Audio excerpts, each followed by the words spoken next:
Santos se reúne con Maduro, Maduro le pide mi cabeza y ahí es cuando me secuestran. Mientras tú y yo estamos hablando aquí, allá hay gente que le están torturando. Hoy, en Quorum Podcast, Loren Saleh, activista venezolano, opositor al chavismo, preso político y uno de los rostros más conocidos de la represión del régimen. Era más factible en ese momento un sicariato o algún tipo de este atentado, pero no que el presidente ordene desde su despacho un secuestro.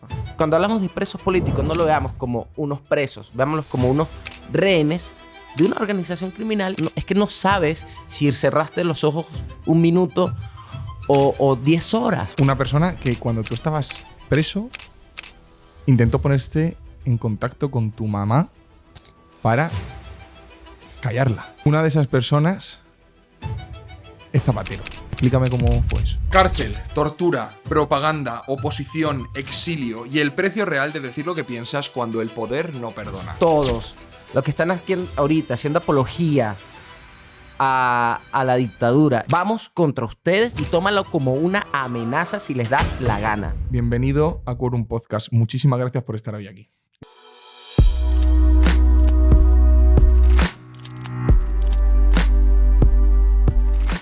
Loren Saleh, bienvenido a Quorum Podcast. Muchísimas gracias por estar hoy aquí. Gracias, hermano, a ti.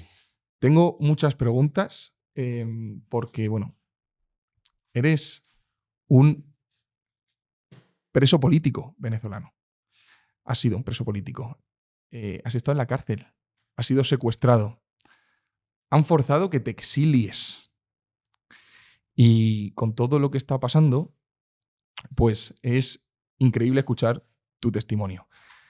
Quiero empezar, si te parece bien, un poco por el principio. Vamos a hablar de muchas cosas hoy, pero quiero empezar un poco por el principio. A ti te secuestran en Colombia. Quiero que me cuentes por qué y vayamos paso a paso. ¿Por qué te secuestran en Colombia? Claro, eso sucede el 4 de septiembre del 2014. Era presidente Juan Manuel Santos. Y digamos que yo venía de denunciar, de documentar, de investigar los crímenes de lesa humanidad que se cometían en Venezuela desde el 2007. O sea, para poder entender por qué un presidente que se supone de derecha negocia con Maduro mi secuestro, hay que también remontarnos entonces al 2007. En el 2007 pasa algo. El chavismo llega en el 98, para el 2007 mi generación, que ya está entrando a la universidad, que crece viendo la profundización de la dictadura militar, sale a la calle de forma simultánea en todo el país a partir del cierre de medios de comunicación. Cuando cierran Radio Caracas Televisión, ya ahí dijimos, mira, algo tenemos que hacer, porque ya había un desgaste natural de la élite política.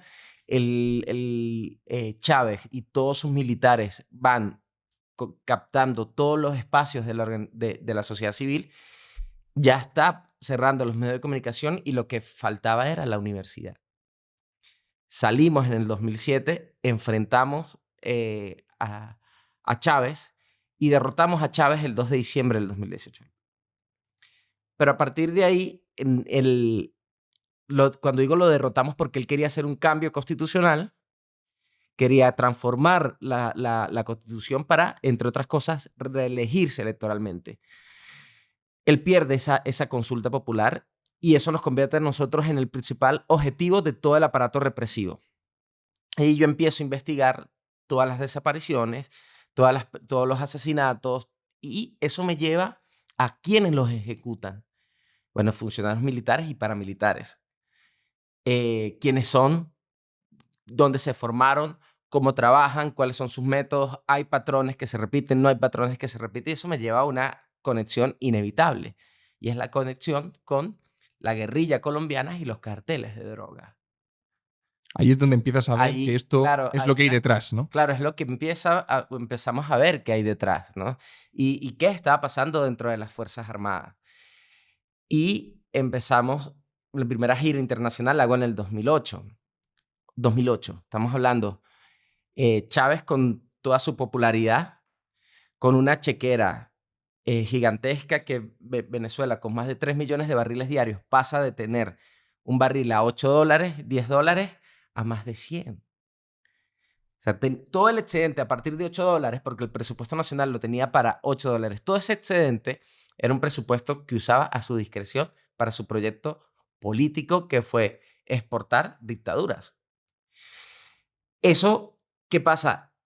Y el impacto y la relación que hay con Cuba, con la guerrilla colombiana y con los carteles de droga, nos lleva a empezar a investigar ahí. Esa primera gira nos lleva a denunciar ante organismos internacionales lo que estaba pasando en Venezuela y a denunciar todas las operaciones de estos grupos terroristas en Venezuela.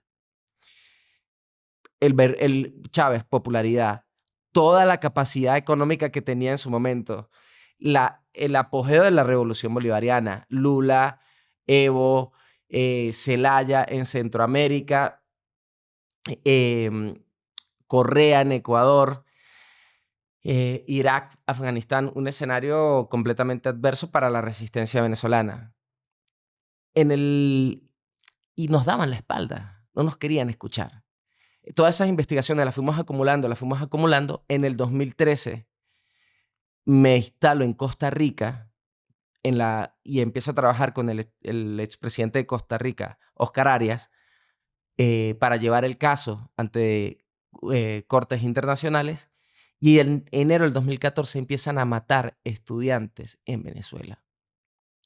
Yo viajo a Colombia, después de una reunión con varios expresidentes, a hablar con el presidente Santos. Porque Santos estaba teniendo unas relaciones muy estrechas con Maduro. ¿Por qué? Porque ya para ese momento Santos está negociando un acuerdo con las guerrillas colombianas de total impunidad y habían 2 personas firmantes de ese acuerdo como garantes, Lula y Maduro. Estando en Colombia, empezamos a presionar, uno, para que dejen de matar estudiantes en Venezuela y que de una otra manera Santos interviniera en esto, y 2, a dar a conocer todas las operaciones de la guerrilla colombiana en Venezuela. Cuando hablamos de operaciones, que estamos hablando secuestro, extorsión, reclutamiento de menores de edad, ideologización en escuelas fronterizas, entrenamientos a grupos paramilitares venezolanos para perseguir y reprimir estudiantes en Venezuela. Claro, al presidente Santos no le conviene que todo eso se abra, ese debate, cuando él está negociando en La Habana, darle curules a estos narcoguerrilleros a cambio de un acuerdo de paz. Todo porque Santos quería su Nobel de Paz. Perdona que interrumpa este podcast, pero te tengo que pedir un favor. Suscríbete al canal. Suscríbete, da like, comenta si es posible, es gratuito, ayuda muchísimo a que el canal crezca. Ya sabéis que esto yo lo hago porque las ideas que tanto yo como los invitados traen lleguen a más gente, y es un pequeño gesto. Tardas un segundo, durante esta grabación lo puedes hacer y lo valoro muchísimo. Seguimos. O sea, fuisteis con toda la información que habíais recopilado para intentar abrirle los ojos al presidente de Colombia y decirle: para lo que estás haciendo e intentad no establecer relaciones con Chávez. No era abrirle los ojos, porque Santos estaba perfectamente consciente de todo lo que estaba pasando. Era la impunidad. Era más bien hacer presión internacional y de las fuerzas políticas en Colombia para ese nivel de impunidad, para que eso se discutiera. Si van a hacer un acuerdo de paz con la guerrilla colombiana, tienen que hablarse de los secuestrados que hay en Venezuela, de los niños que hay en Venezuela en campamentos guerrilleros, de las rutas de coca que hay por Venezuela, del armamento que ellos tienen repartido en Venezuela. Y ese debate no lo querían abrir. ¿Qué hicieron con ese acuerdo? Fue un acuerdo de completa impunidad. ¿Qué pasa? A Maduro no le convenía lo que hacíamos, todas las denuncias y la lucha que teníamos contra él en Venezuela. A los cubanos no les convenía el trabajo que hacíamos en las universidades, desmintiendo y enfrentando toda su narrativa ideológica dentro de las universidades en Venezuela. Y a Santos no le convenía que se demostrara toda la impunidad detrás de ese acuerdo. Y ahí es cuando deciden secuestrar en Bogotá. Santos se reúne con Maduro y negocian. Maduro le pide mi cabeza a cambio de firmar el acuerdo de paz. Y ahí es cuando me secuestran el 4 de septiembre. ¿Qué pasa? Que la Policía Nacional filtra la información de que me están secuestrando. Inteligencia colombiana. Me llevan al hangar de la Policía Nacional en el aeropuerto en Bogotá y me llevan y aterrizamos en el aeropuerto de Cúcuta, en la ciudad fronteriza con Venezuela. Un momento. ¿Tú qué estabas haciendo cuando te secuestraron?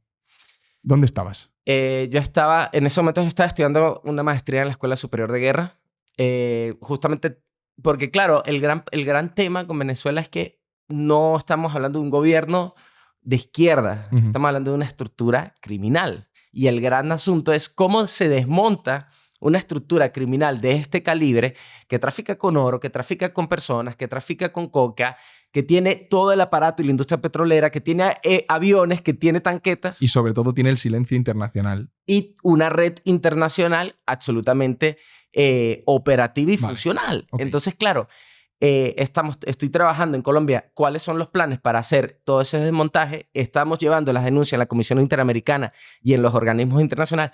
Todo está muy bien documentado. Porque, ¿sabes algo, Javi?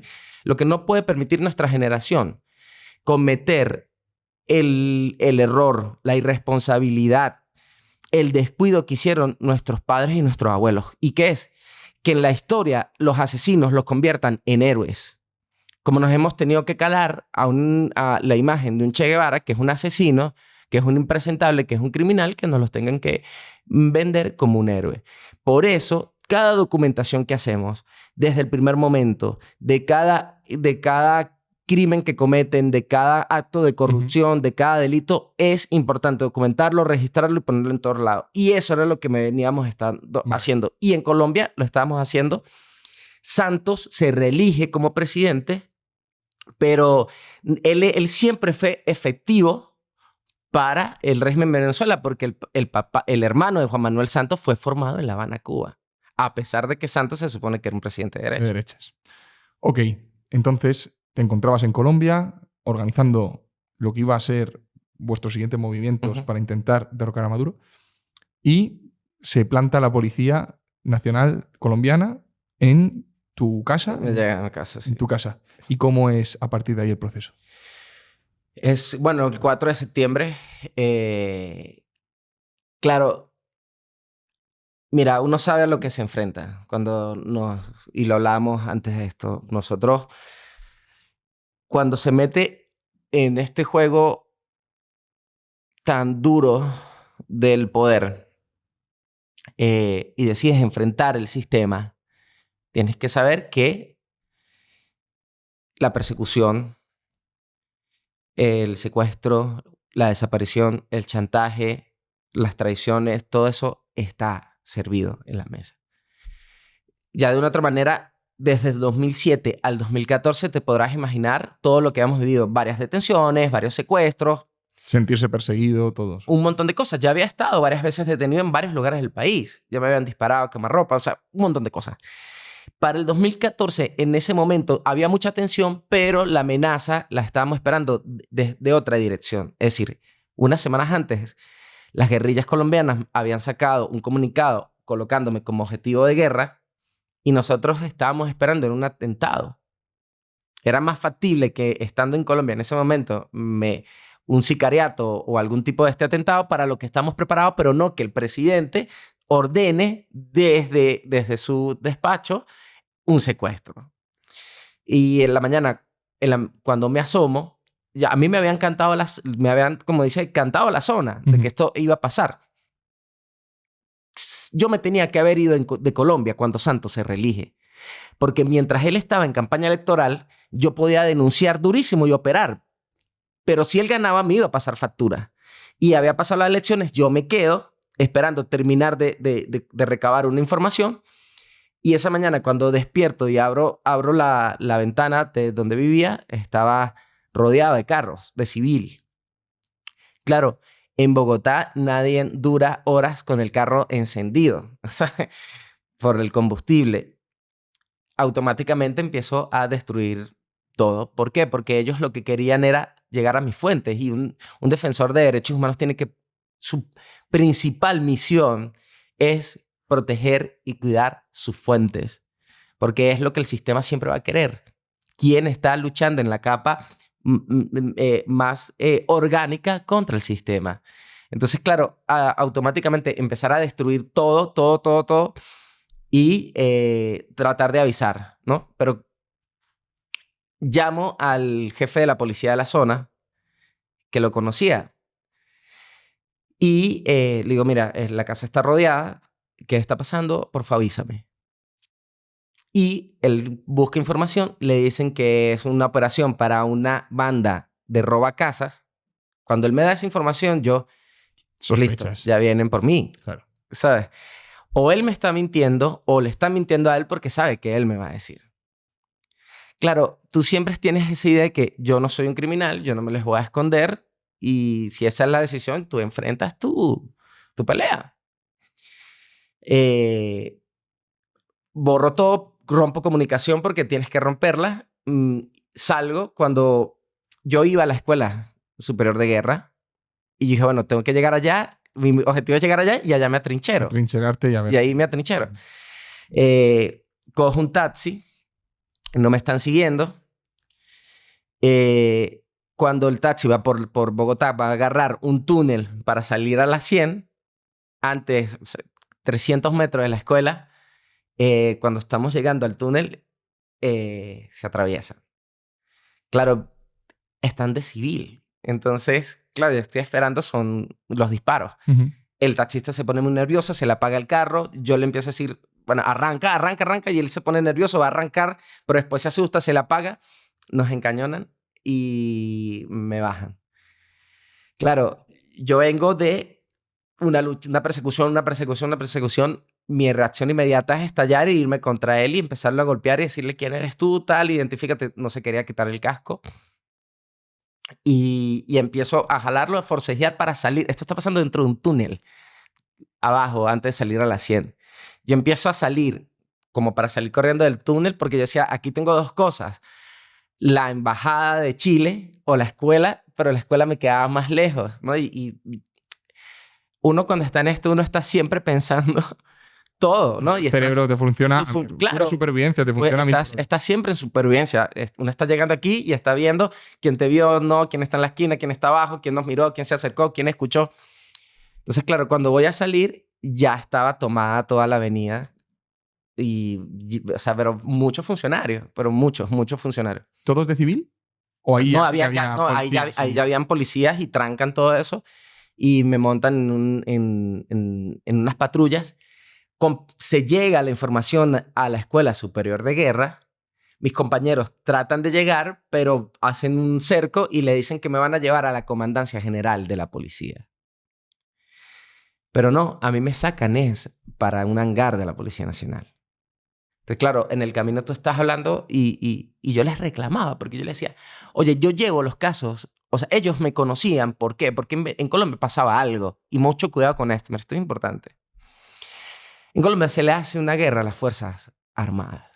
Entonces, en Colombia se empieza a castigar a los policías, a los militares que enfrentaban a los carteles de droga y se empiezan a premiar a los terroristas y narcotraficantes. Entonces, mientras estaban negociando con las narcoguerrillas, curules y puestos en el Congreso, a los militares y policías estaban mal pagados. Ya sabrás lo que vive un policía. Y es lo que a veces uno... Por eso se soborna tan fácil allí, en esos países. Y es lo que ve uno aquí también a veces ¿por qué unos funcionarios que están enfrentando unas mafias de droga en el sur de España están tan desprotegidos, ¿no?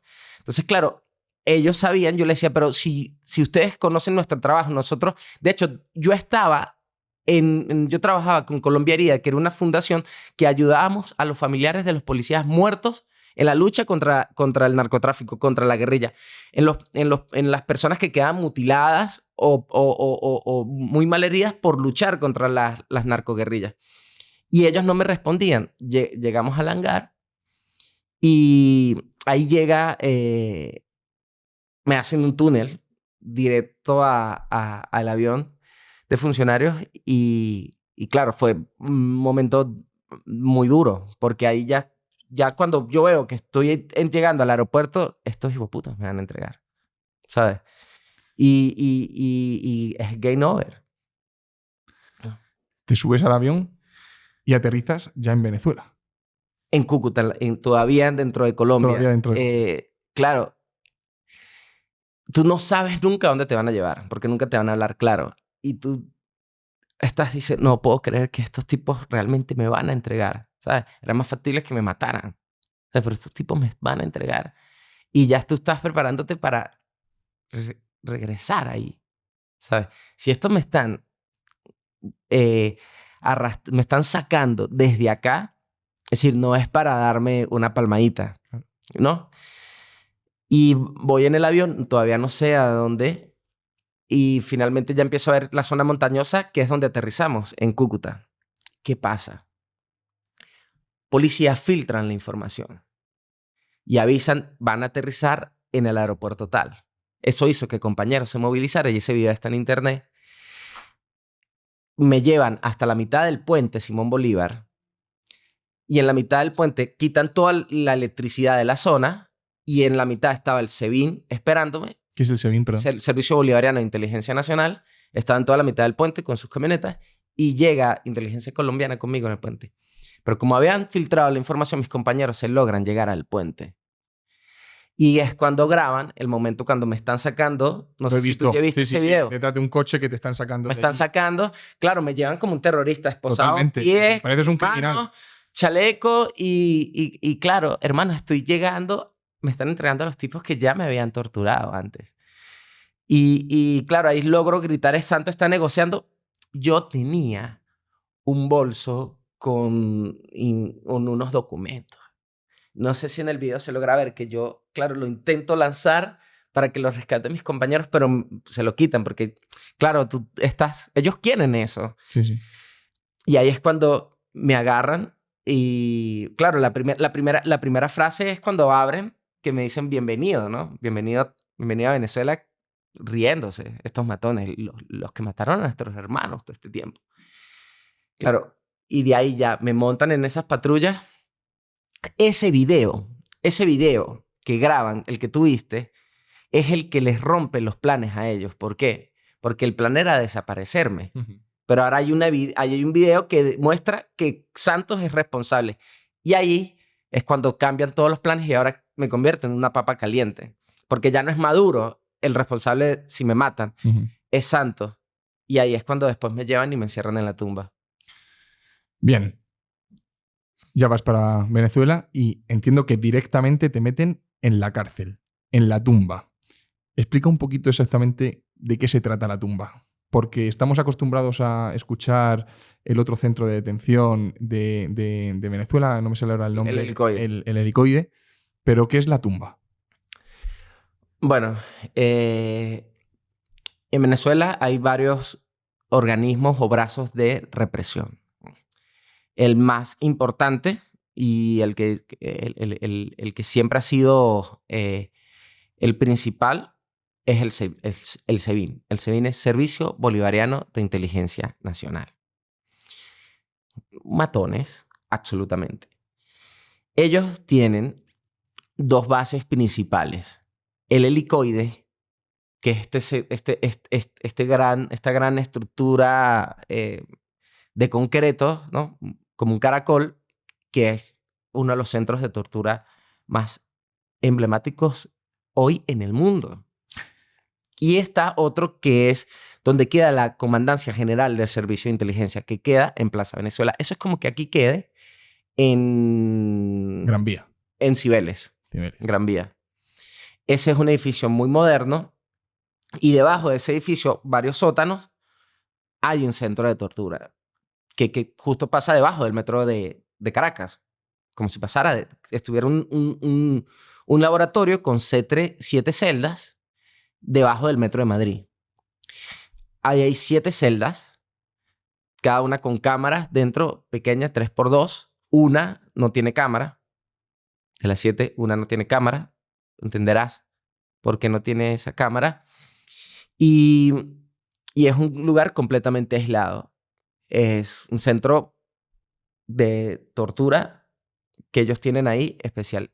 y tienen el otro, el helicoide. Además de esto tienen el DGCIN, que es la Dirección General de Contrainteligencia Militar, tiene varias sedes, pero también hay un montón de casas clandestinas, más otras megacárceles. Entonces tiene toda esta red de centros de tortura, porque lo más increíble es que, por un lado, tú tienes a unos defensores de la dictadura con un argumento absolutamente ideológico, y por el otro lado tienes a millones de personas que lo que están hablando es de acabar con la tortura.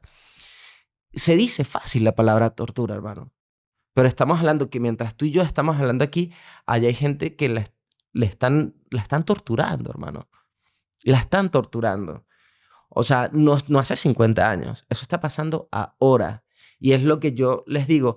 Oye, de verdad todavía hay gente que se puede oponer a cerrar centros de tortura. Hay gente incluso que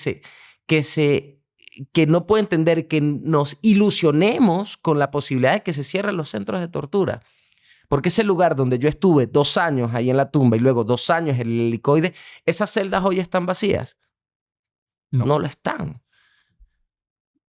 En los 2 años que estuviste en la tumba, que fueron, entiendo, los 2 primeros, estuviste 2 años sin salir de ahí, de una habitación de 2x3. Yo quiero que la audiencia coja un metro, Claro. Y mida lo que es estar 2x3, 2 años metido. No quiero tampoco entrar en temas morbosos, pero ¿qué tipo de torturas recibiste en la cárcel venezolana? Mira, más que hablar de esos detalles, que además, te digo, no hay... ¿Sabes cómo la gente puede realmente leerlo de forma muy técnica, muy técnica, leyéndose los informes de la Fiscalía de la Corte Penal Internacional? Ojo con lo que estoy diciendo. De la Fiscalía de la Corte Penal Internacional. O los propios informes del Grupo de Determinación de Hechos del Alto Comisionado de Derechos Humanos. O la Fiscalía de Chile. Ahí se detalla muy bien las torturas físicas y las torturas blancas que aplican a los presos políticos. Pero estamos hablando que es meter a alguien en una caja de concreto. Es una caja. Y que tú no puedes... Lo que digo... Mira, imagínate en este momento lo que está pasando. Porque yo no quiero describir las torturas físicas, sino hay otra capa donde suceden muchas emociones y mucho daño. ¿Sabes lo que está pasando? Muchos detenidos, secuestrados, rehenes, estos días, cada minuto, cada hora, con los rumores de que hay liberaciones, se vienen liberaciones, y la gente se emociona, se ilusiona después de estar 8, 6 años ahí encerrado y no pasa. O que tú estés encerrado. Estamos hablando de menos de la mitad de este espacio. ¿Está viendo este espacio? Sí. Estamos hablando de menos de la mitad. Sin poder hablar con nadie. Sin poder saber la hora. Pero cuando digo que no puedes saber la hora, es que no sabes si cerraste los ojos 1 minuto o 10 horas. Sin poderte verte en el espejo. O sea, que olvidas tu rostro. Pero además es que no puedes ver colores. Es decir, tú te has planteado qué tan importante es poder ver el verde. No, por suerte no. ¿Qué tan importante es ver el rojo? Mira, podemos hablar de lo político y lo económico y lo ideológico de lo que es vivir una experiencia tan intensa como esta. Pero es sobre todo, para mí, una experiencia espiritual. Y esto tiene que ver mucho con la libertad. Porque una de las cosas que se vive en una situación tan intensa como esa es que también pones en perspectiva muchas cosas. Esto yo lo hablo mucho con mis estudiantes. ¿Cuánto cuesta tu reloj? ¿Cuánto puede costar? 80, 1.000, 3.000 euros, 50 euros. Ahora bien, ¿cuánto vale poder saber la hora? Que no es lo mismo. ¿Cuánto vale poder ver colores? ¿Cuánto vale poder verse en el espejo? ¿Y esto qué tiene que ver? Porque lo que busca este sistema es cosificarte. Lo que busca es que dejes de creer en Javi. Porque la tortura que aplica estos sistemas tienen dos objetivos. Uno, el control social a través del miedo y el terror. Por eso este régimen, como el de Venezuela, no oculta la tortura.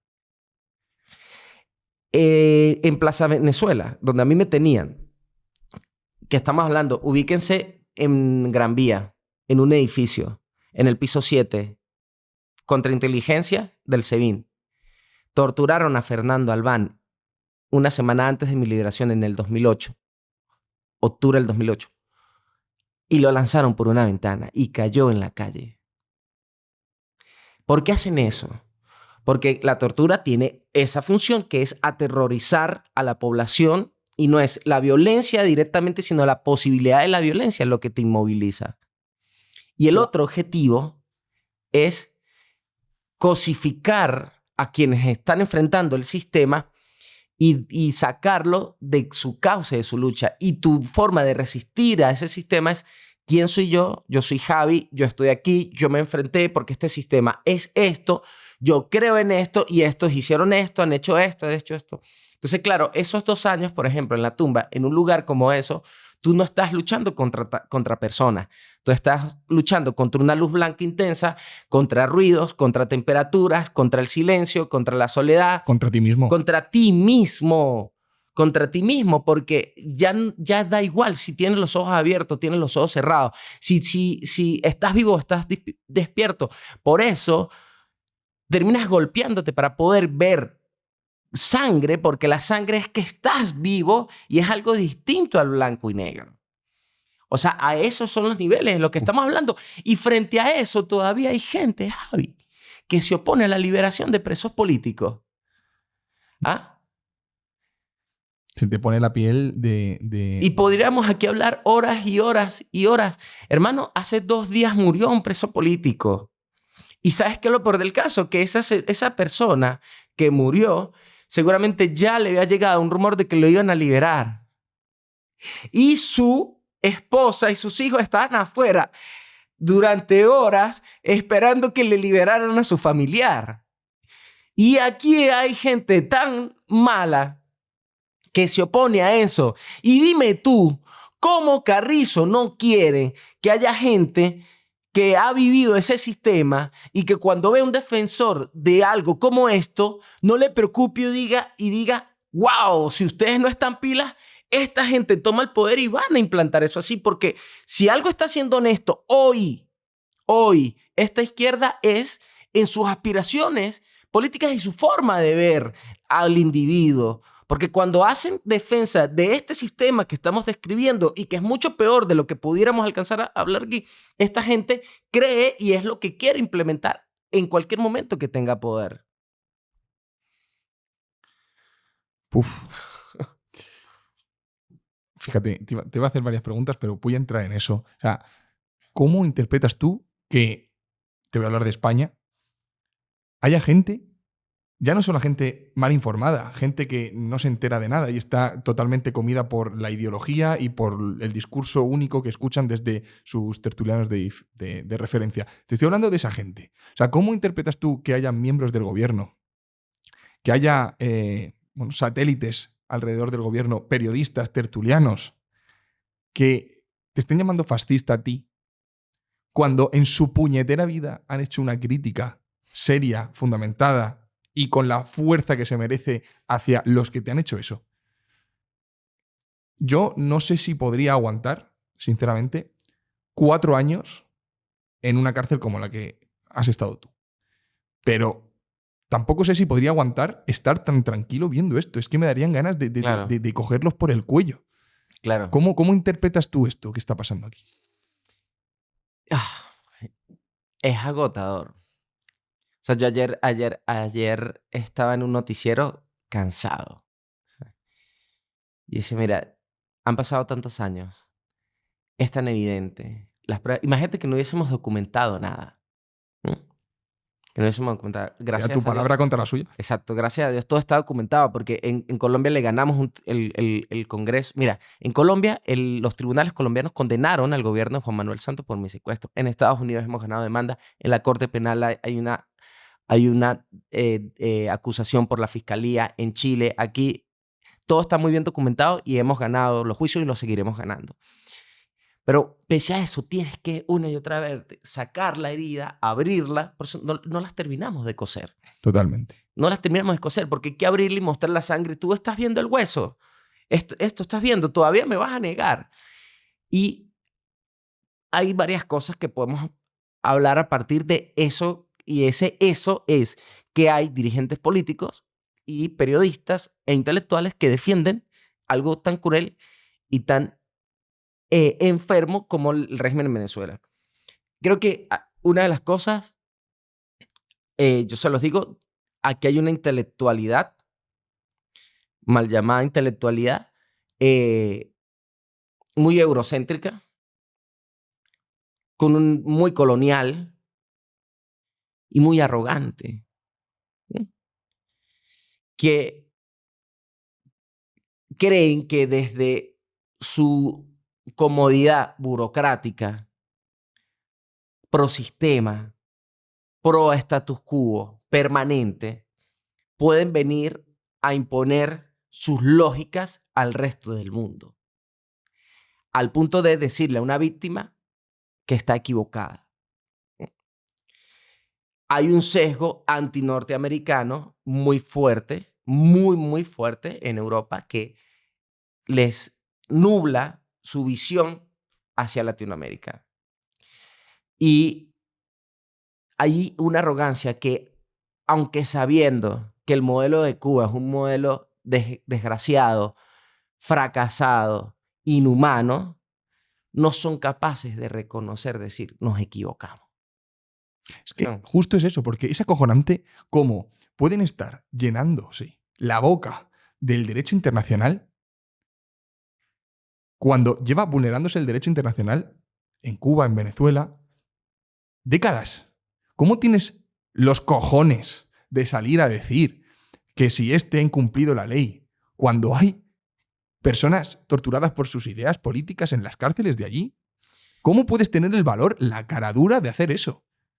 Y con orgullo, y con dándoselas de entendido. De decir, no, es que esto no lo puede hacer Trump porque el Senado no se lo permite. ¿Pero qué me estás contando? O sea, porque yo creo que de verdad esto es importante que desde el punto de vista de salud, en serio, y esto, por favor, el que lo escuche y que lo vea, que lo asuma con mucha seriedad, de verdad, desde el punto de vista de salud, porque alguien puede defender algo tan atroz como un modelo que está torturando gente, que está desapareciendo gente. Empobreciendo gente. Y además lo haces desde un intento de superioridad moral.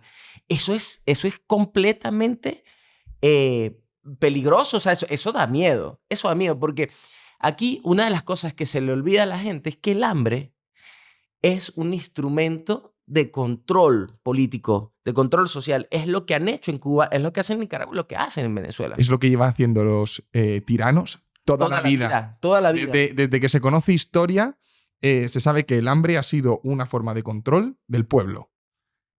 Y esta es la moderna. Ahora bien, también, ¿qué ha pasado? Porque mira esta situación. El chavismo, la primera derrota que sufrió fue generacional.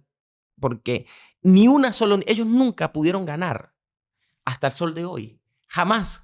Javi, esto es un dato importantísimo. Un solo centro de estudiantes de ninguna universidad, de ninguna escuela en toda Venezuela. En más de 20 años. Jamás pudieron. O sea, jamás. Pero hemos llegado a ver cómo en otras universidades en el mundo se le hace apología a estos criminales. ¿Qué está pasando ahí? O sea, ¿por qué se le permite esa apología y esa limpieza a tiranos, además, desde algo tan sagrado y tan delicado como es la universidad? Hay un punto que sí que me gustaría preguntarte a ti como venezolano. Entiendo que Chávez llegó al poder democráticamente. Cuestionable.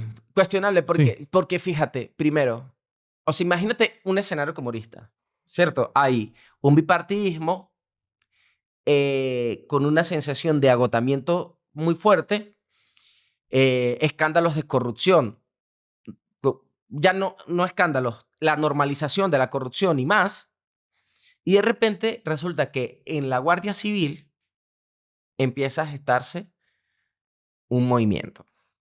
No estoy hablando de la Universidad Humanidades en Complutense, no estoy hablando en el sindicato en Asturias, no estoy hablando de inmigrantes, estoy hablando en un cuartel de la Guardia Civil. Y se levantan unos golpistas, ¿verdad? Financiados por narcotráfico de Marruecos, intentan dar un golpe. Se vienen, matan un montón de gente y fracasan. Tipos van presos. Luego agarran y, por rencilla política, un presidente los indulta y estos se presentan a unas elecciones. Bueno, qué democrático es eso cuando un militar golpista ya a partir de ahí. Pero bueno, llega con una popularidad. Ahora bien, ¿quién vota a Chávez? Vamos aquí a desmitificar un montón de cosas. Chávez no llega con el voto de la izquierda. Y esto hay que hablarlo.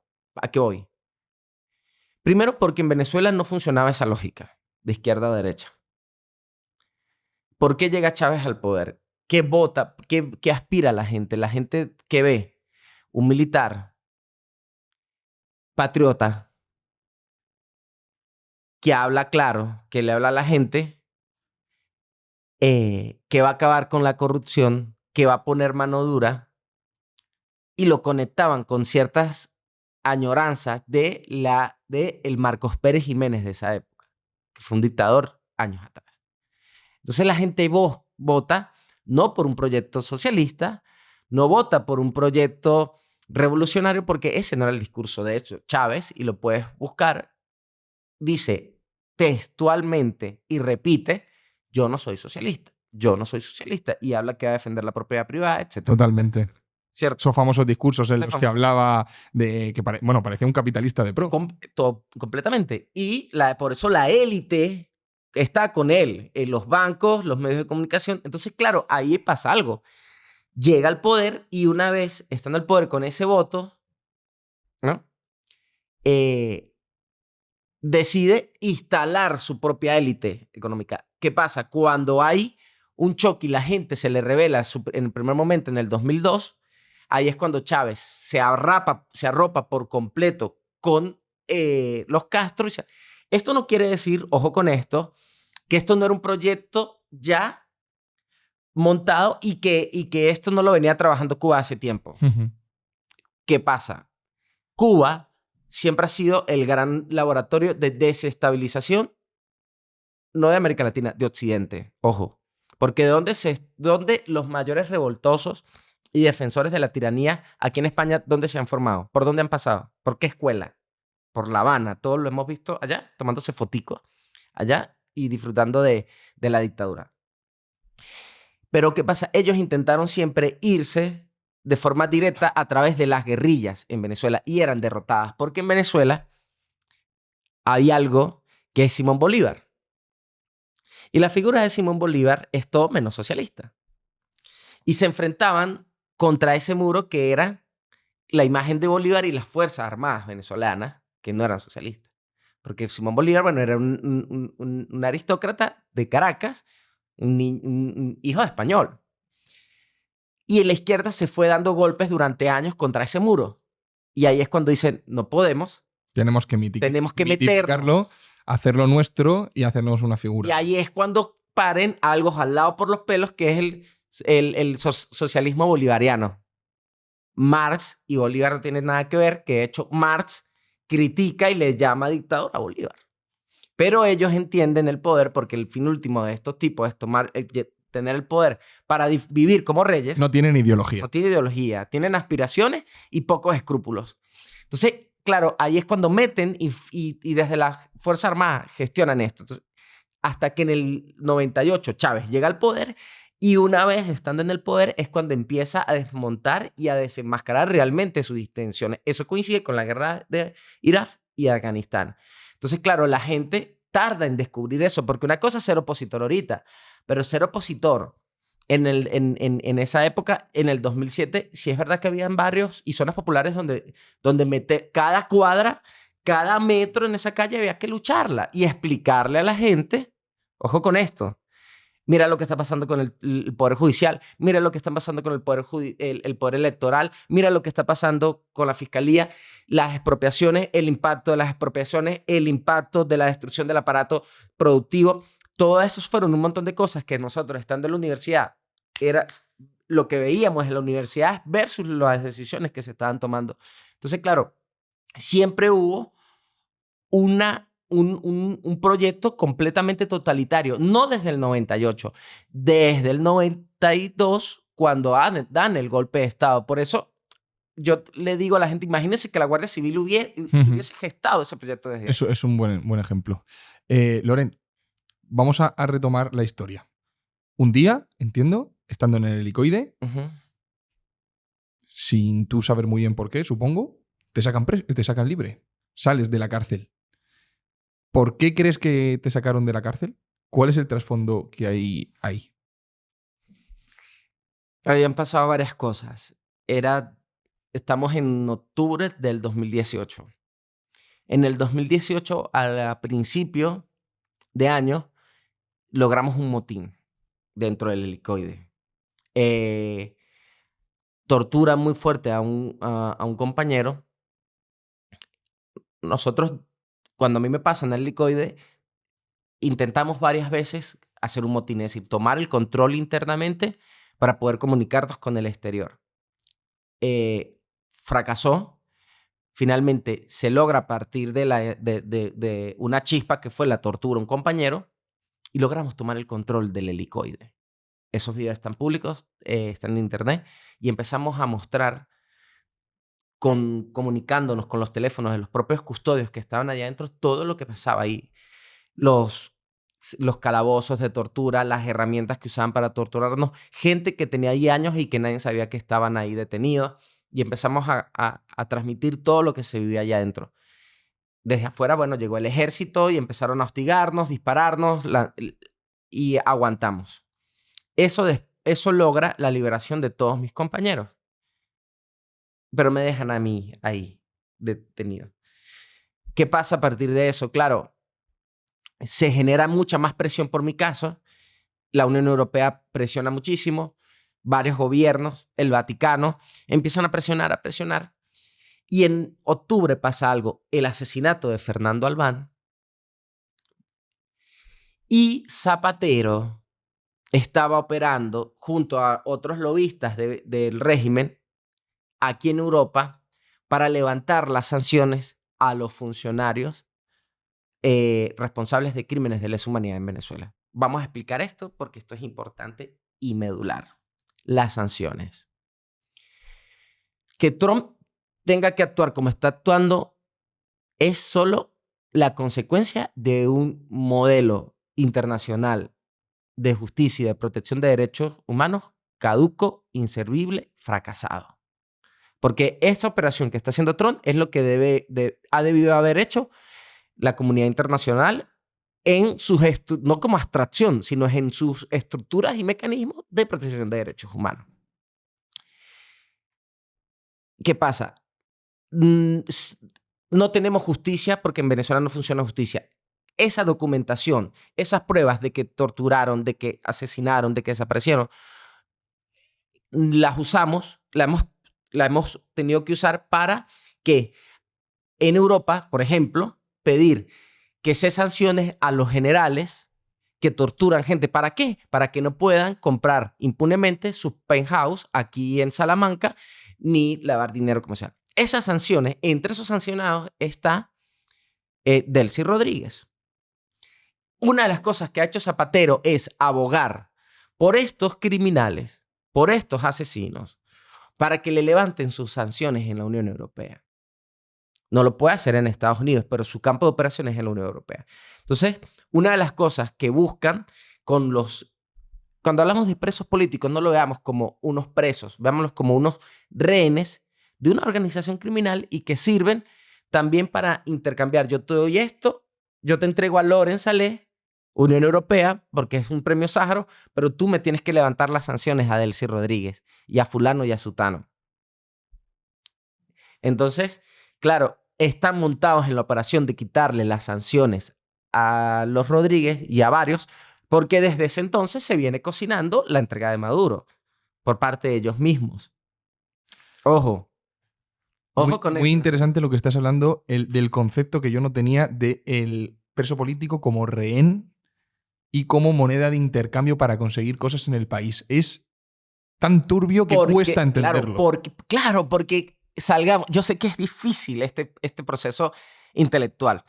Estamos, o sea, cuando hablamos que es una organización criminal, no es una hipérbole, es una realidad, ¿sabes? Es así. O sea, cuando tú lo ves, no como un partido de izquierda radicalizado, porque, mira, lo he repetido y mil veces, el Partido Comunista de Venezuela es oposición, es resistencia, su candidato presidencial lo acaban de liberar. Entonces, no lo veamos como un partido de izquierda radical, veámoslo como una mafia. Sí, Como una organización criminal. Organización criminal. Correcto. Y trabaja así. Entonces, somos rehenes. ¿Por qué hay tantos extranjeros presos? ¿Por qué si tú vas a Venezuela corres peligro? Porque tú eres, no es que eres de derecha o eres de izquierda, no, es que tú eres una mercancía, que si te detienen pueden presionar a España para que España le dé algo a cambio. Cómo levantar sanciones versus Claro. a 8 millones de venezolanos que presionamos para que esa gente sea castigada. Entonces, claro, mi trabajo desde el 2008, cuando doy mi primera gira internacional, es lograr que esta gente no sea impune. Y por eso todos los juicios, vamos a todos los juicios y los vamos a ganar y los seguiré ganando. Y a todos los que están aquí ahorita haciendo apología a la dictadura y están estigmatizando no solo a los venezolanos, a cualquier víctima de dictadura porque no pueden renunciar a su planteamiento ideológico y tómalo como una amenaza si les da la gana. Vamos contra ustedes y van a responder en todos los tribunales que podamos pelear por hacerle apología a la dictadura y burlarse de las víctimas. Me sacan, matan a Fernando Albán. Yo ya, claro, ya en ese momento, después de 4 años, tú dices, aquí no me van a sacar. Yo aguanto mi pela hasta que esto cambie. Que ahí hay un proceso también de liberación cuando tú dices, estando ahí encerrado, dices, ¿sabes qué? Que sea lo que Dios quiera y asumo mi destino. Eso también te libera y dices, ¿sabes qué? Yo no voy a pelear, no voy a estar en mi cabeza todo el tiempo. ¿Qué me falta hacer para salir? Me sacan de la celda de golpe, me bajan al aeropuerto y en el aeropuerto estaba el secretario de Estado, Juan Pablo de la Iglesia. Español.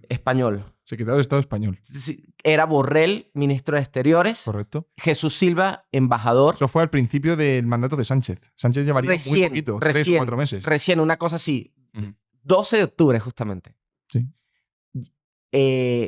Mira, imagínate esto.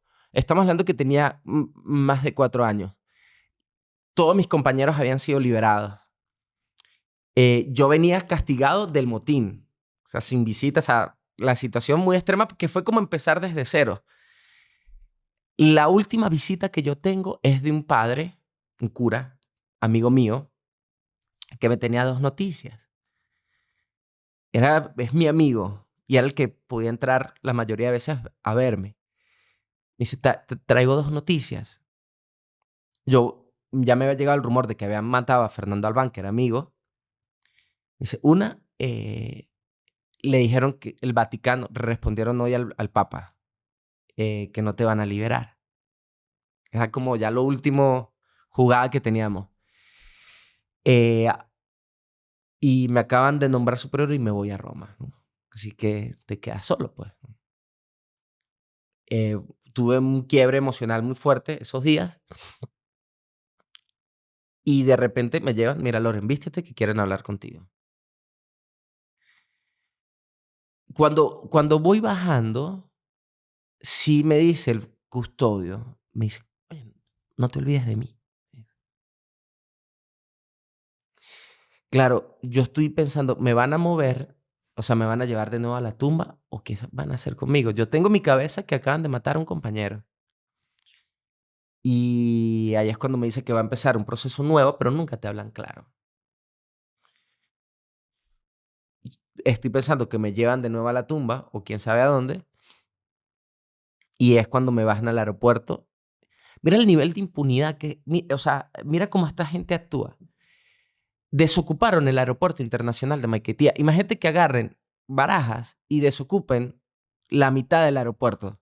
Porque sí, para que nadie viera. Lo que eso significa, el retraso y cómo se cagan literalmente en el resto de personas. Para que nadie viera lo que estaba pasando. Y cuando me entré en el salón, estaban estos funcionarios. Claro, yo esto no...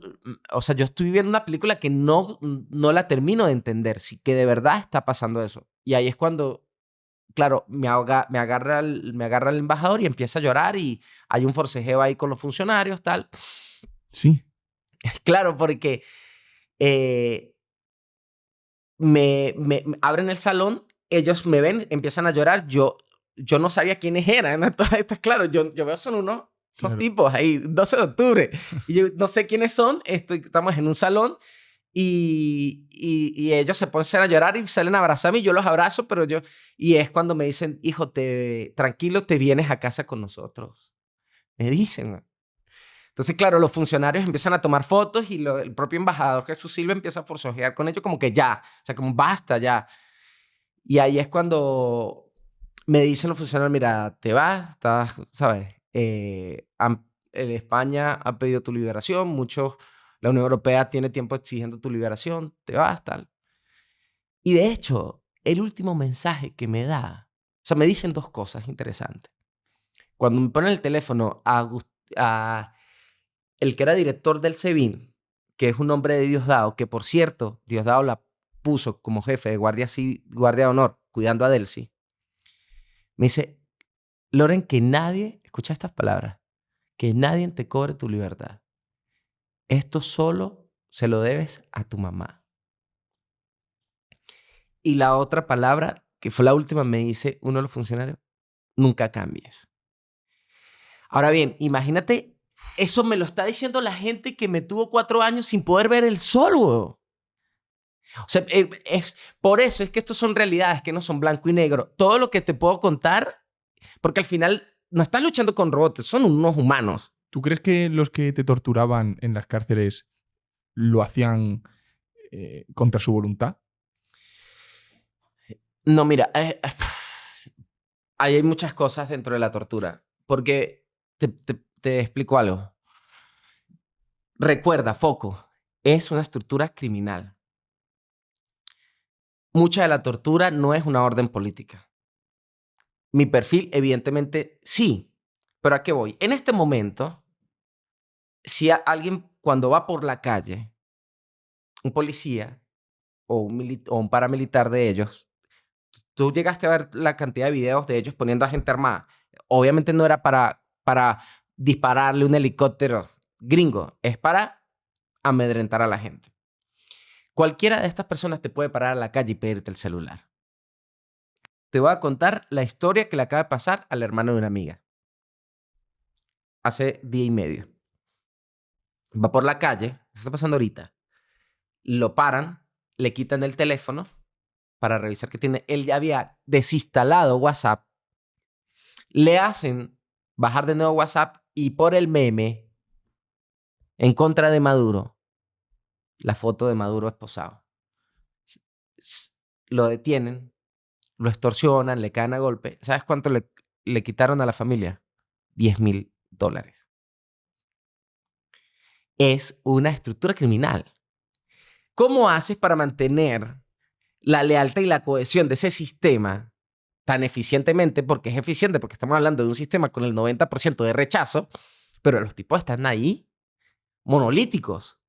No es ideológica su unidad. La fidelidad y la lealtad no es ideológica, es criminal. Lo consiguen por miedo. Entonces, claro, ese funcionario no gana $3,000. Ese funcionario lo que tiene es la capacidad de detenerte extorsionarte y decirle, ahora le vas a escribir a tu hijo que está en Madrid porque que te mande 10.000 euros porque si no te vas a podrir en el helicoide. Madre mía. ¿Entiendes? Madre mía. Porque si no, eres una terrorista. Entonces ganas doble, porque ganas el dinero que le extorsionas y le dices a los jefes y a la narrativa, aquí tenemos más. Esto no quiere decir que arriba no sepan eso. Ellos están claros, pero el pacto que hay entre los militares y el AMPA es, ustedes tienen libertad de extorsionar, tienen toda la impunidad, solo a cambio la defensa de la revolución. Entonces, ¿por qué te explico esto? Porque dentro de este modelo y de estos lugares de tortura hay la tortura que es por razón económica, porque esta persona tenía 10.000 euros, pero a lo mejor es un señor que su hijo tiene más dinero y ya no son 10.000 euros, sino son 100.000. Entonces, la llevan a estos lugares y las torturan, las humillan, las enferman, la llevan a lo más extremo para robarle todo lo que puedan a sus familias y amigos, hasta que los matan. Hasta que los matan. Entonces está eso ahí y que ellos le montan, o sea, y ponen 4 fotos, tal. O sea, te meten 4 fotos y dicen, aquí está Javi. Te ponen aquí esposado y ponen aquí 2 pistolas y tal, aquí está Javi. Está la tortura por una razón por instrucción propiamente política, como era mi caso, que por eso me tienen primero en la tumba, que en ese sentido, por ejemplo, la primera parte era, ellos querían que yo sacara un video incriminando a varios presidentes de Sudamérica y llamando a que se desmovilizara la resistencia. ¿Qué pasa? Yo sé que si yo lo hago, no me van a soltar. Y va a ser peor porque entonces todo perdería sentido. Esa persona que está torturando lo está haciendo conscientemente, ¿vale? Pero está el que tortura por sádico. Te pongo otro ejemplo. En el helicoide hay muchísimos. Esto es solo lo que yo puedo hablar con propiedad. Por eso hablo de mi experiencia, pero podemos citar aquí un montón de casos. Más de 800, Javi, más de 800. Un espacio de 2x2, como un baño, con cerámica, con una puerta completamente de metal, y el aire solo entra por la ranura de abajo. ¿Lo ves? ¿Lo imaginas? La mitad de este espacio, un cuarto de este espacio, y solo una puerta de metal, y ahí hay 45 o 50 personas. Por lo cual tienen que hacer turnos para agacharse y poder respirar un poco y ir rotándose. Madre mía. Pero es que estamos hablando que así pueden durar meses. Y entonces llegaban funcionarios, Javi, ebrios, borrachos, y los sacaban de ahí y los ponían en un pasillo y les caían a palo. ¿Y sabes por qué lo hacían, Javi? Porque podían. Porque podían, porque eso era, o sea, no jugaban Call of Duty. Jugaban a eso. También otro caso. Cuando yo estaba en la tumba, o sea, para llegar a mi celda había que pasar muchas puertas. Y era muy hermético todo. Les pido que los que escuchan y tengan interés, todo está documentado. Pueden investigar toda la información que hay. Claro, tú escuchabas las llaves hasta que iban llegando hasta donde tú estabas.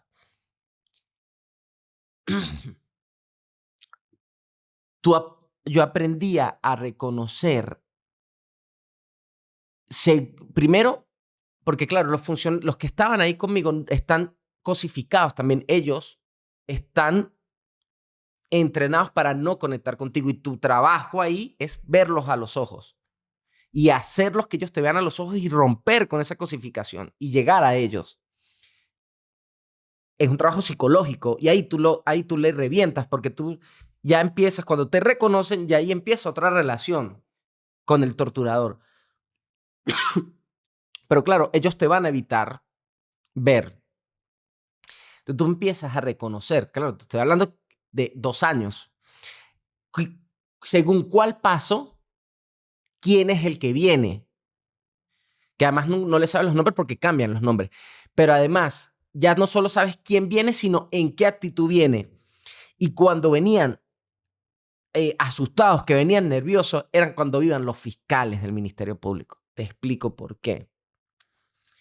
Porque los fiscales del Ministerio Público le metían presión a los funcionarios para que me torturaran o torturen a otros presos para que esos presos hagan videos y firmen incriminaciones. Entonces, claro, los funcionarios, lo peor que le podía pasar a un funcionario era caer bajo sospecha de que era condescendiente y era suave con nosotros. En ese contexto, estando tú encerrado, cuando escuchas el metro que pasa, que era el último, que era el que venía vacío, el de servicio que sonaba más duro, ahí que no sabes ni cuántos días llevas, en esa situación, ¿qué es lo que tienes para pelear? Tu propia vida. Y cuando tú aguantas y te das cuenta que ellos, claro, porque el rehén si muere, ¿qué pasa? Depende si lo conocen. Si no lo conocen, entiendo que nada. Y si lo conocen, deja de ser moneda de cambio. Entonces, claro, yo tenía que confiar que el trabajo que había hecho previo y las indicaciones que había dejado a partir de esa desconexión en Bogotá eran suficientes para yo poder estar en ese juego de banda donde tienes que subir la presión lo suficiente como para estar preso, sea muy costoso para el régimen, pero no subirla tanto para que matarlo sea más económico que mantenerte preso. Y si bajas mucho, te matan y no pasa nada. Entonces tienes una banda de cálculo muy jodida. Madre mía. ¿La estás entendiendo? Sí, totalmente. Tenías que volverte loco ahí. Entonces, claro, tú tienes que confiar de que afuera está. Cuando tú identificas que no te pueden matar, es decir, ok, afuera hay presión. Entonces, si yo me mato, tú vas a terminar aquí preso. Entonces ya el suicidio se convierte en una forma de protesta y de presión. Porque ahí tú le metes la presión. Claro, eso no lo puede hacer cualquiera, pero si tú, claro, el juego, tu rol dentro de esto es tener el poder para, ¿sabes? Y por eso era tan clave la actitud y la firmeza y la convicción de lo que defiendes. En esto, Javi, yo le explico muy bien esto a mis estudiantes. Cuando les interesa la política exterior, cuando les interesa los derechos humanos, tienen que entender, o sea, lo más importante es saber a qué te estás enfrentando. Porque, Javi, en esto, desde las distintas formas y trincheras, tú estás molestando el poder. Cada vez que tú haces un programa que tú sabes muy bien dónde estás tocando y los intereses que estás tocando, tienes que mantener la coherencia, chamo. La coherencia, porque esa coherencia es lo que finalmente, a lo mejor no tenemos un músculo financiero atrás, no tenemos un músculo burocrático atrás. Entonces lo que nos queda es la coherencia, es decir, el sentido de lo que estamos haciendo, que lo que estamos haciendo tiene sentido, que es lo que le estamos diciendo a esta gente que defiende una dictadura. O sea, no tiene sentido. Entonces, claro, en esa situación ya tu vida se convierte en tu forma de protesta. Y claro, ya la presión que ellos durante tanto tiempo me montaban, yo se las monto a ellos. Es decir, tú sabes muy bien que si yo me mato, tu jefe, el que te pide que me torture, no va a terminar preso. Van a decir que fue tu culpa. Entonces, claro, ese fue el juego durante todo este tiempo y descifrar cómo funciona. Entonces, claro, está el funcionario que la gente piensa que es Estocolmo, pero está el funcionario maldito, como el que llega borracho y tortura, pero está el otro que no quiere, que tiene los zapatos rotos, que está mal, que busca cómo ayudarte y le da miedo y le tiembla la mano. Es decir, eso existe ahí. O sea, son muchos matices. ¿Intentaste suicidarte en la cárcel? Sí. ¿Qué haces? Sí. O sea, si tienes 4 años, o sea, ¿cómo haces para poder tener un reloj? Te lo van a regalar. O sea, ¿cómo hacía yo para tener una visita? Es decir, tuve que hacer varias huelgas de hambre, varios intentos de suicidio. Claro, porque ¿cómo haces para que tu mensaje, estando ahí, o sea, si estás en una caja de concreto, Javi, en los sótanos del CNI, incomunicado, bajo una tiranía, ¿cómo haces para que tu mensaje suba todas esas capas y lleguen y digan, estoy vivo? Tienes que generar un choque muy fuerte. ¿Cómo haces para que el general que te está haciendo eso baje y te tenga que ver la cara? Tienes que tener unas convicciones muy claras, una idea muy clara y, como se dice en España, los cojones bien puestos para hacer eso, para aguantar y me imagino que tendrás Javi, alguna secuela. ¿sabes qué? ¿Sabes qué? No es eso, hermano. Es el nombre de compañeros muertos. Es eso. Esto no es un tema de heroísmo, no es un tema de cojones, weón. Es un tema de compromiso. Porque los regímenes te hieren duro. Y tú no ves lo sádicos que son. O sea, si van a liberar presos políticos, mm, hasta este momento no pasaban de 50, de más de 800. ¿Por qué tienen que hacer sufrir a la gente hasta el último minuto? Entonces ellos te dejan unas heridas que tú crees que es cómodo, incluso sano, tener yo que pararme y contar tucutú, estos detalles, que no logra ser el 2% de lo que pudiéramos hablar.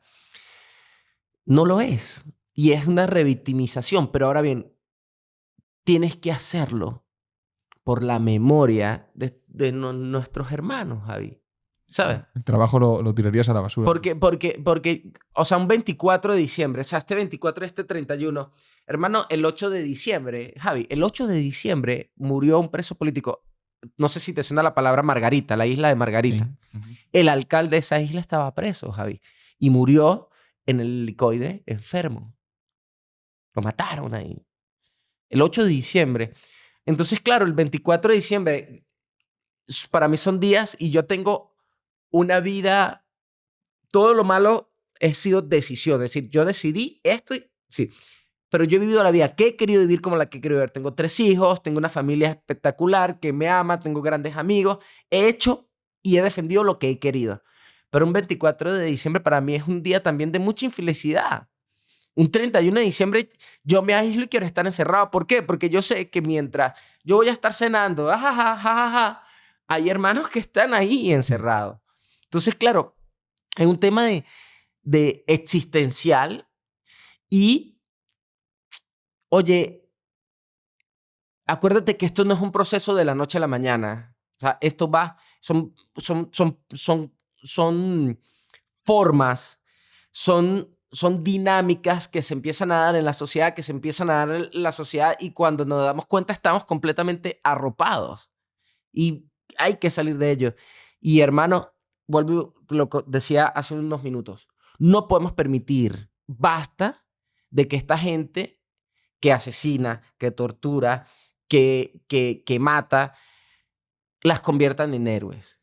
O sea, eso hicieron con el Che Guevara, que era un asesino, un matón, un despreciable, y han hecho con la dictadura en Cuba. Y eso, mira lo caro que sea, las vidas que ha costado permitir que se le lave la cara a estos regímenes y a estos políticos. Y no lo podemos permitir desde ningún motivo. Una de esas personas es Zapatero. Una persona que cuando tú estabas preso intentó ponerse en contacto con tu mamá para callarla. Explícame cómo fue eso. Por eso te explicaba lo del tema de las sanciones. Porque, claro, estoy montada en el avión, Javi. en un vuelo de Iberia. El vuelo tenía bastante rato esperando en la pista. El capitán no sabía por qué estaba retenido el avión. La gente no sabía, la gente estaba molesta. Finalmente nos subimos. Nos tenían tapado donde estábamos nosotros. Claro, yo a partir de ese momento estoy pensando, si esto es verdad y yo estoy aquí y me están llevando a España, ¿a cambio de qué? ¿No? ¿Qué está pasando? Y mi miedo y el colmo era, ¿están levantando alguna sanción o están levantando sanciones a cambio de mi liberación? Tengo 8 horas de vuelo para ver qué está pasando y tratar de hacer algo porque no sé qué va a pasar cuando aterrice, ¿no? Si esto que está pasando es real. Tú aún no te lo creí. Ahí no me lo creía. Pasó semanas, hermano, y yo no lo creía, pero estás ahí. Ok, si esto es real y yo no voy a despertar en esa celda, ok, papá, y empiezo, ¿no? Empezamos a hablar y a discutir, Ahí hago mi primera pregunta. Ahí, con Juan Pablo y la Iglesia, y creo que será Rodríguez, que era presidente, no sé si todavía está, de Casa América. Venía en el vuelo. No lo sé. Fue embajador en Venezuela. Y le pregunto, ¿Zapatero tiene que ver algo con esto? Y ahí me da la primera confirmación. No. Y yo las preguntas las hago, además, porque también dentro de... Estamos ahí, yo escucho cuando dice como que Zapatero se quiere cobrar esto, ¿sabes? Entonces, ¿Cómo que lo escuchas? ¿A quién se lo escuchas? Entre ellos hablando como que están leyendo la noticia. Entonces, ahí yo también le digo y hago mi primera pregunta se la hago a él directamente. Le digo, ¿está pasando? Yo le digo, ¿Zapatero tiene algo que ver con esto? Porque, claro, le estoy describiendo todo lo que pasa en estos lugares, cómo operan estos carajos, todas las relaciones. Lo que me has contado. Todo lo que te estoy contando. Pam, pam, pam, pam, pam, pam, pam, pam, pam. Y rápido. Entonces me dice, no, esto no tiene nada que ver, esto es una operación de nosotros. Ya ellos se habían reunido con mi mamá el día antes. Ellos ya sabían esto, ellos estaban montando esa operación, pero nadie, no podías decírselo a nadie. Por el miedo a que Dios daba a última hora, lo echara para atrás. De hecho, mi mamá la llama cuando estamos montados en el avión, que llama y mi mamá no dejaba hablar al embajador. Porque habían dicho, se llevaron a Loren, pensaban que para la tumba. Y es cuando dice, Loren está con nosotros, estamos montados en un avión y nos estamos llevando ya. Así se entera mi mamá después de años. ¿Dónde estaba tu madre? Mi mamá ese día había ido a llevarme comida al Helicoide. Estaba en Venezuela. Estaba en Venezuela. Y mi mamá le había intentado llevar comida al Helicoide. Cuando llega, está fuera a la puerta del Helicoide. Como vemos que están hoy en este momento mujeres y familiares. Y le dicen, hoy no va a haber, no vamos a recibir nada, váyanse porque hay un operativo. Lo cual era normal. Cuando mi mamá llega a la casa, al rato, no sé, le empiezan a llegar muchísimos mensajes. Sacaron a Loren porque, claro, vieron todo un operativo sacando a alguien y intuían que era yo. Entonces empieza todo el mundo a preguntar que dónde me tenían. A todo esto mi mamá no sabe. Mi mamá se había reunido el día anterior en la embajada porque era el Día de la Hispanidad con estos funcionarios. Ya mi mamá venía de discusiones con Zapatero porque Zapatero quería que mi mamá no denunciara lo que estaba pasando. Pero mi mamá sabía que si ya no denunciaba, a mí me mataban. Y si mi mamá no denunciaba, mataban a los demás compañeros y a los presos políticos. Entonces, cuando vamos en el avión, yo hago esa primera pregunta. Me dicen que no. Luego aterrizamos. Claro, a todas estas, yo ya estoy aquí, me recibe el resto del cuerpo diplomático, pero mi mamá se quedó allá. O sea, ahora la que está presa es ella. Están los venezolanos, hay mucha presión, porque además también el tema venezolano es un tema que políticamente, no solo es política exterior, sino se convierte en política interior. Y yo no quería dar ninguna declaración ni nada hasta que sacaran a mi mamá. Luego me reúno con Sánchez en la Moncloa. Me recibe. Lo primero que haces al llegar a España es reunirte con Pedro Sánchez en Moncloa. Sí, primero me hacen todos los estudios médicos, paso unos primeros días en el hospital, con atención médica, perdón, hasta que traen a mi mamá. Traen a mi mamá, finalmente la embajada lo gestiona, llaman a mi mamá cuando yo ya estoy aquí Y Timoteo Zambrano, que es un operador de ellos en Venezuela, le dice a mi mamá que les dé agradecimientos a Zapatero. Y mi mamá los insulta. Dice, o sea, por Dios, ¿no? Y se molesta. Y todo lo contrario, sale a hacer esas declaraciones, sale públicamente a decir cómo es posible, no acepto que esta persona, porque esta persona hizo esto, todo este tiempo. Cuando mi mamá llega, me voy a la reunión con Sánchez en la Moncloa. El ministro de Exteriores, Álvarez, era secretario. Claro, Sánchez, esto fue el 12 de octubre, Sánchez tendría poco, no tenía un año, ¿no? Sánchez, si no recuerdo mal, fue a mediados de julio cuando entró en Moncloa. Entonces, ahí yo le doy las gracias por todo lo que hizo y le hago la primera pregunta. Y por eso que me desmientan, porque ahí habían cámaras. ¿Qué tiene que ver? Por favor, y le digo así, y lo que usted me diga lo diré en las cámaras, a los medios de comunicación. ¿Qué tuvo que ver el señor Zapatero en mi liberación? Porque quiero saberlo. Y él me dice, no tuvo nada que ver. Me dice, te explico. Una cosa es el expresidente Felipe González y otra cosa es el expresidente Rodríguez Zapatero, y esto es una gestión nuestra. A todas estas, ellos intentaron. Zapatero intentó. ¿Por qué intenta Zapatero siempre hacer esto? ¿Por qué Rodríguez dice que Zapatero es? Porque él necesita que Zapatero le levante las sanciones y le allane el terreno a todos esos militares matones aquí en España y en Europa. Ese es el trato. Estados Unidos presiona para lograr la liberación. Básicamente le pone la pistola en la cabeza a estos secuestradores. Entreguen a los rehenes. Y los empiezan a entregar a los rehenes, pero ellos no dicen, ellos el premio se lo quieren dar a Zapatero. ¿Por qué? ¿Por qué Jorge Rodríguez? Porque Zapatero es el que opera acá para que ellos puedan vivir aquí en Salamanca felices de la vida y para poder lavar. Porque además saben que si se cae esa estructura, la cantidad de casos de corrupción y de lavado de dinero que hay, no solo de plus ultra, sino de plus ultra para arriba y de plus ultra para abajo, es gigantesca. Y por eso ellos están tratando de blindar en medio de este proceso. Y es lo que no podemos permitir. Es mucha información, yo no sé. Es que podríamos estar aquí 3 horas. Una pregunta. Saliéndome un poco de esto. Como venezolano, ahora con lo que está ocurriendo, con lo que ha ocurrido, la captura de Nicolás Maduro, con la intervención de Donald Trump, ¿sientes que te van a robar el petróleo?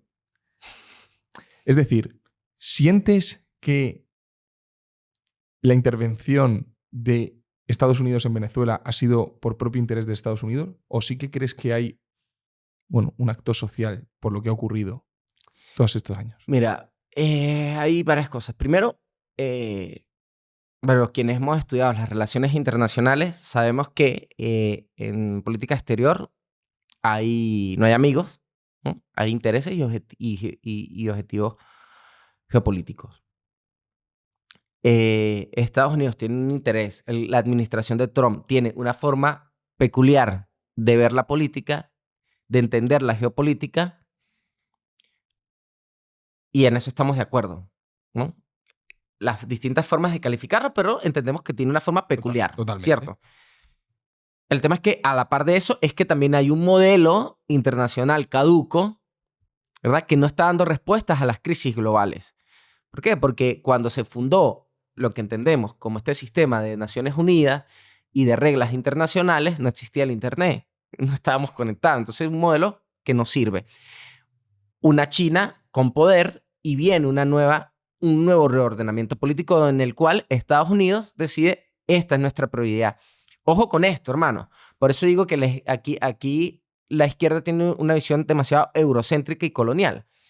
Porque para muchos acá es como Estados Unidos siempre se ha metido en América Latina y los males de América Latina a Estados Unidos.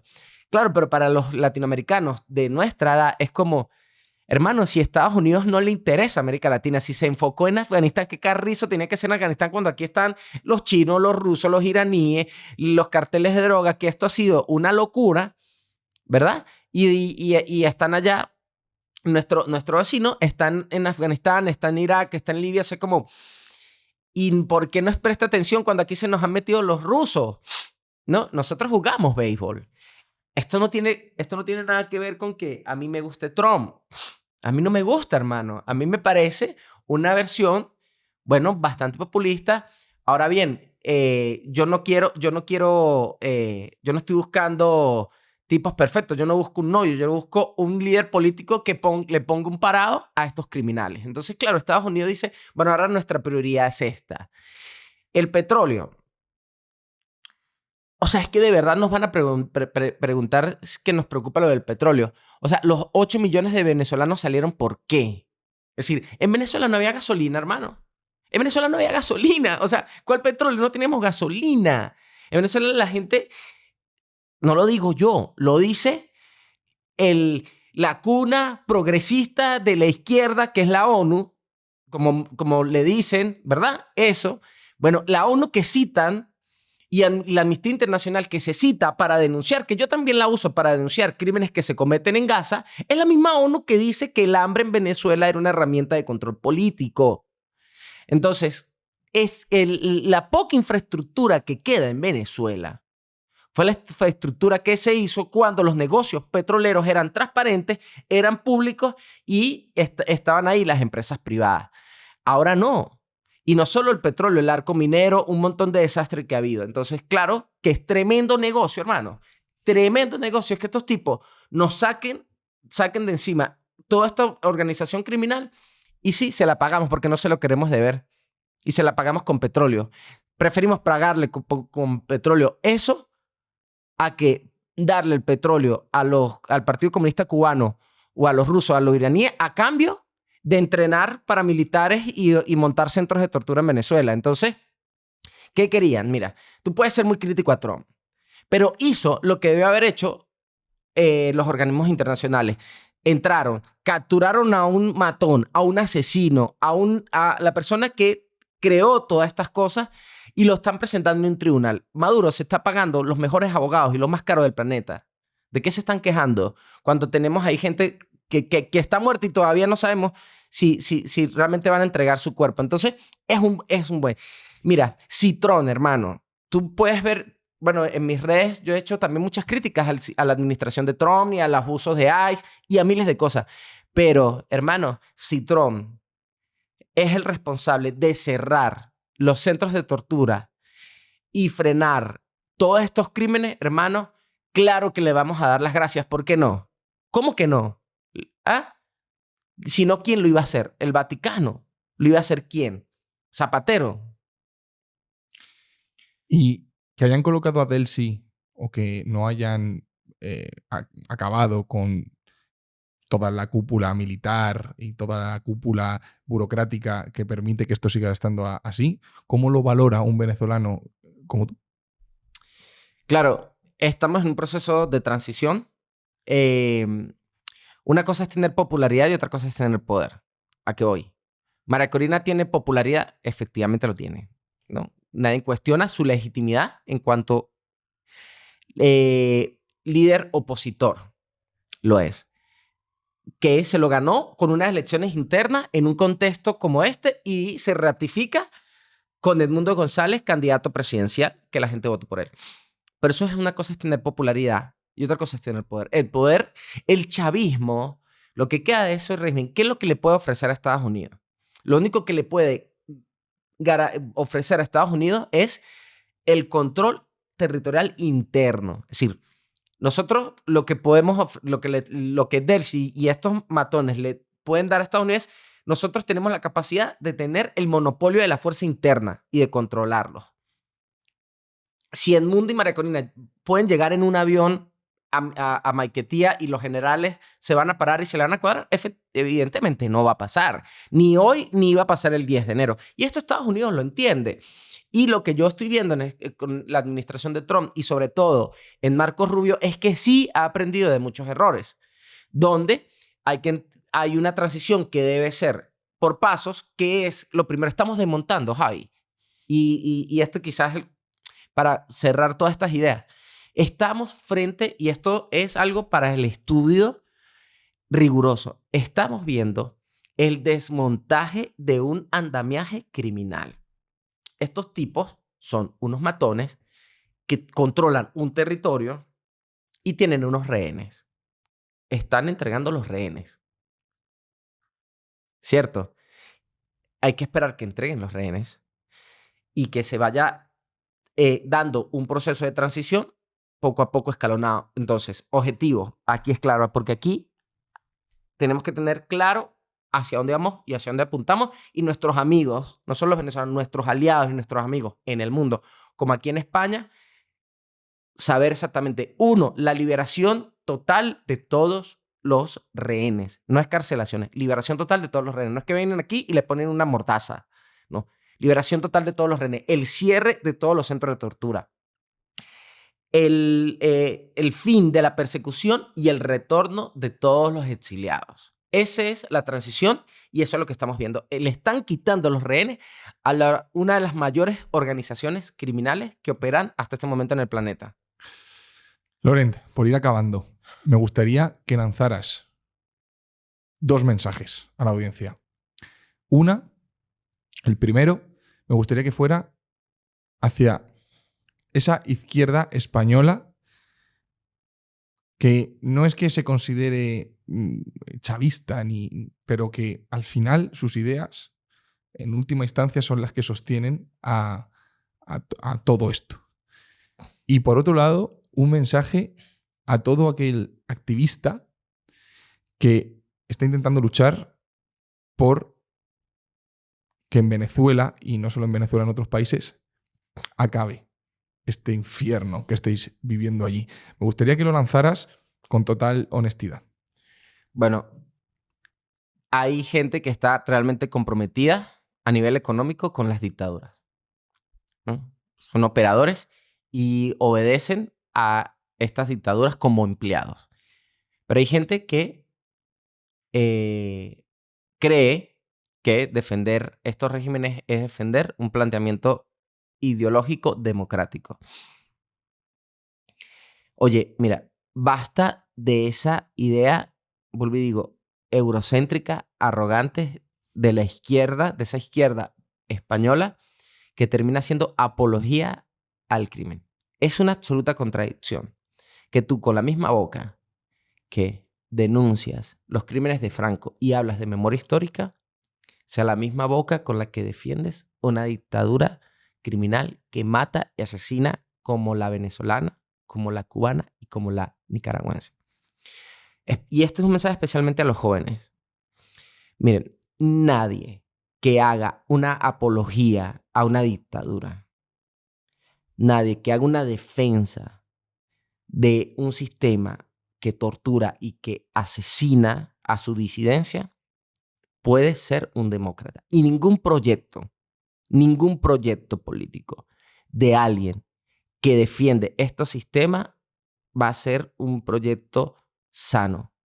Todas estas personas que hoy vemos que defienden esto quieren el mismo modelo y no lo están diciendo. Si esas personas que hoy defienden a Maduro tienen poder, los votantes son responsables del poder que le van a dar porque ellos están haciendo apología a una dictadura y a un sistema criminal. Y ellos conciben así el poder. Y así van a usar los servicios de inteligencia, así van a usar las Fuerzas Armadas y van a usar el poder de España si llegan a tener poder.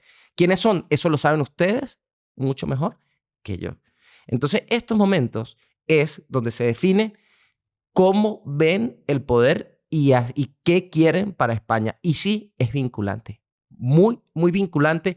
Y eso les duele cuando nosotros salimos a desmontarles esa verdad. Y a los que hoy deciden enfrentar el poder y enfrentar este sistema que quiere sepultar al individuo, coherencia. Van a buscar cualquier cable pelado, como decimos en Venezuela, para chantajearnos y callarnos.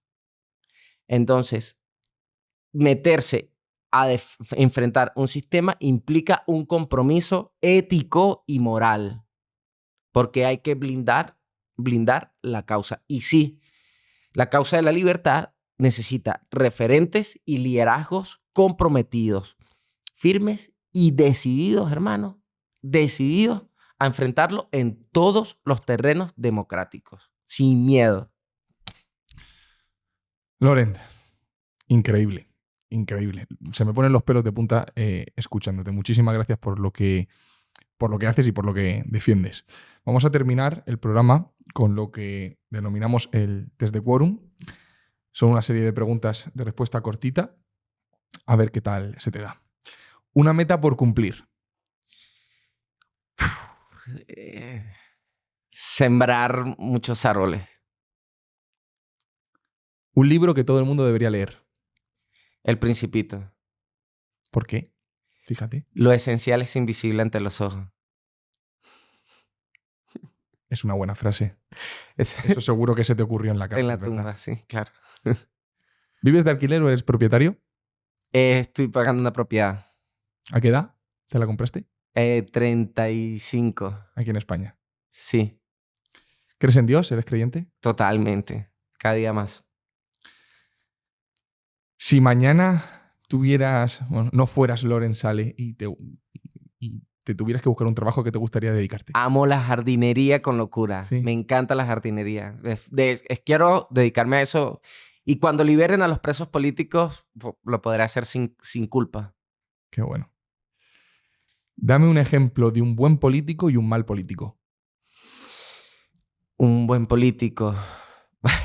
Qué pregunta tan complicado. comprometedora, porque yo soy muy antisistema en general, chamo. Un buen político, wow.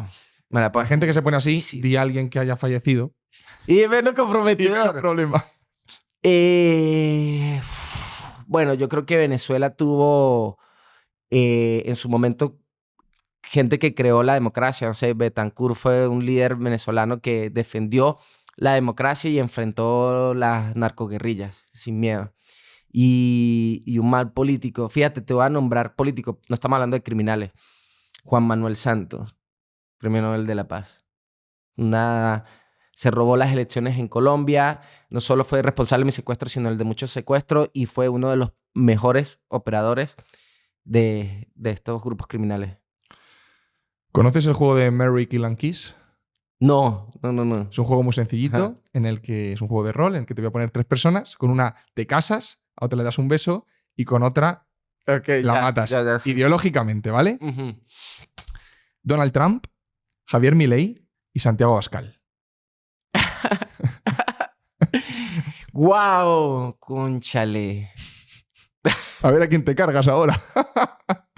Ideológicamente, es decir, puedes hacer... Ideológico. Claro, Claro, pero temas está bien alfa. complicado. O sea, complicado, es complicado. demasiado De eso va el juego. complicado. De eso va el juego. Claro. Milei.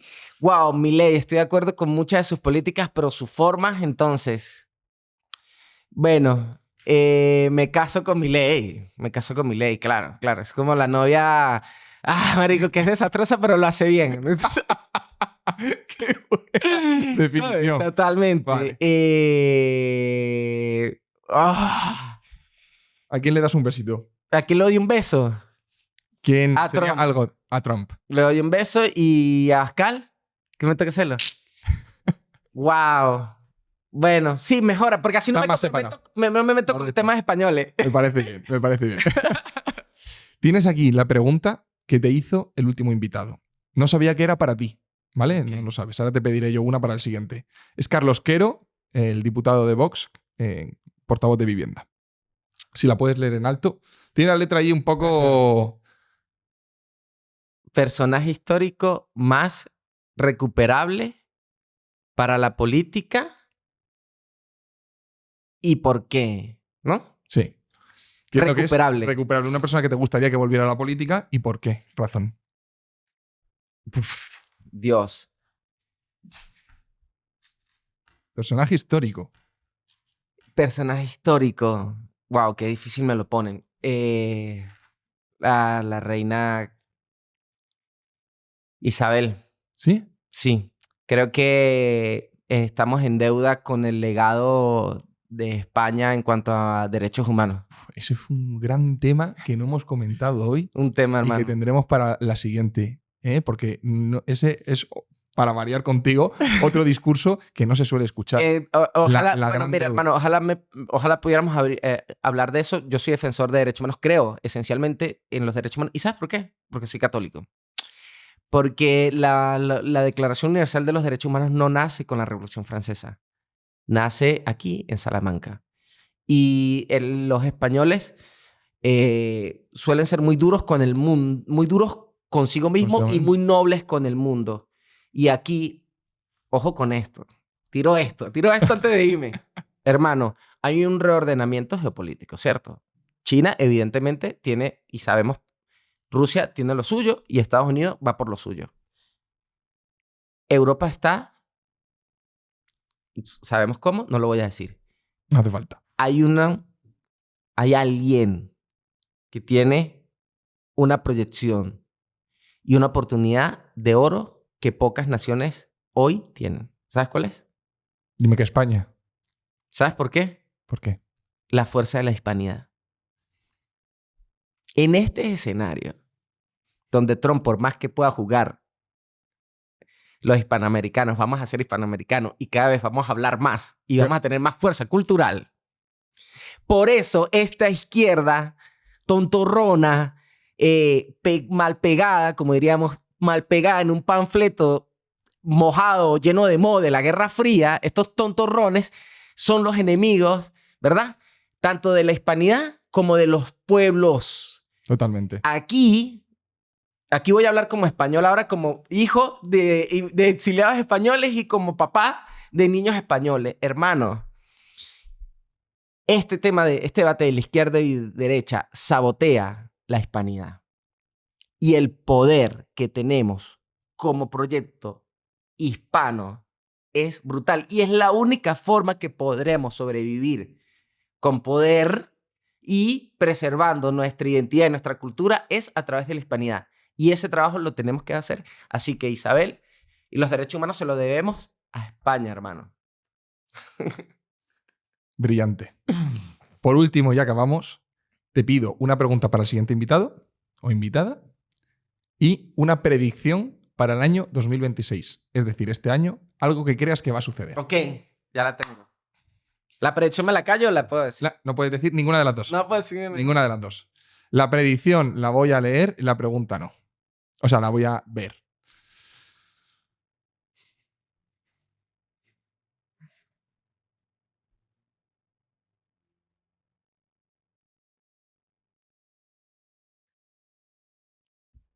¿Esta es la predicción? Uh-huh. Ojalá.